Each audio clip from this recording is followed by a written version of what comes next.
সেজদায় পড়ে আল্লাহরে বলবেন, আল্লাহ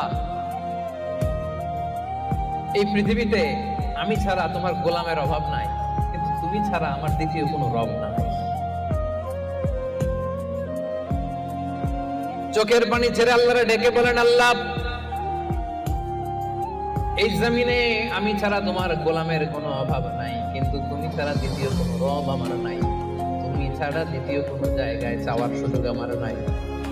চোখের পানি ছেড়ে আল্লাহরে বলেন, আল্লাহ কোরআনে তুমি শিখিয়েছো ফরিয়াদীদেরকে কেউ যদি চায় ওই ফরিয়াদীদেরকে বারণ করা যায় না, তুমি কেমন করে এই অভাগা ফরিয়াদীকে আজকে ফিরিয়ে দিবা। চোখের পানি ছেড়ে আল্লাহর কাছে চান, সব তিনি দিয়ে দিতে পারেন। চিল্লায় বলেন ঠিক কিনা? গোটা বিশ্বের সবাই আমাদের যার যা লাগবে সব যদি আল্লাহর কাছে চাই, আল্লাহ যদি সবাইকে সবকিছু দিয়ে দেয়, আল্লাহ বলে আমার ক্ষমতার 1 ইঞ্চিও কমবে না। চিল্লায় বলেন ঠিক কিনা?